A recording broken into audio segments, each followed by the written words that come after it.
guys, so for today's video, ano guys, wait lang po, ay hindi na pa pala tayo mag-wait.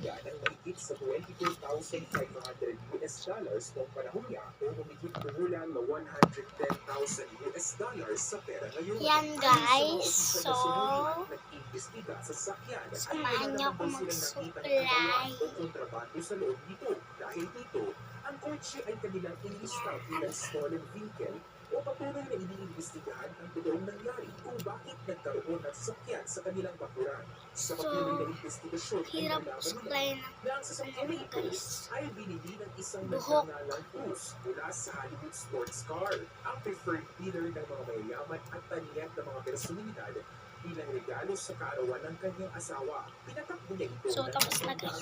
So, iinom po tayong tubig. Tatalong na po tayo, 3, 2, 1, and eto na po tayo guys. So, iinom na po tayo.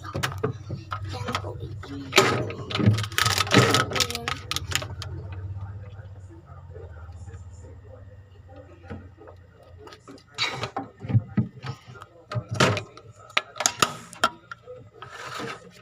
So, talo na po tayo, 3, 2, 1, eto na po tayo guys. Sorry po kung wala po tayong magawa.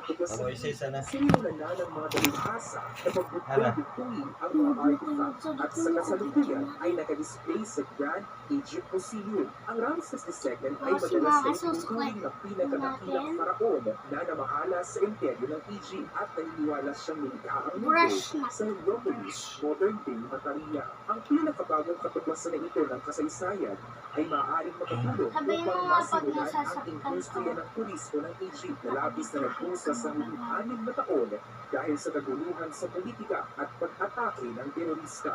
Number 4, fossils. Ang mga fossils ay tumutukoy sa anumang napanatili na labi, bahagi o bakas ng mga hayop, halaman o organismo mula sa nakaraan. Kasama sa mga halimbawa ang mga buto, shell, exoskeleton, mga microbes, carbon, at mga labi ng DNA. At ang dalawa sa kilalang fossil na nahukay ay mula sa isang armadillo. Ang shell ng isang ancient armadillo na nabuhay mahigit 10,000 taon ay natuklasan ng mga mangingisda na nakabaon sa tabi ng ilog. Sa kabila ng matandang edad ng fossil na ito ay nakakagulat na halos wala itong sira at tinatayang 98% pa ng bahagi nito ang maayos na nakatabi. Ayon sa mga eksperto, ang mga armadillo ay natatakpan ng makapal na armor na gawa sa buto na lumaki mula sa loob ng kanilang balat. Sobrang tigas ng ito na kahit ang palusin mo ng maso ay hindi kayang basagin. Marahil iyon din ang dahilan kung bakit hanggang ngayon ay halos walang sira ang shell na kanilang natagpuan.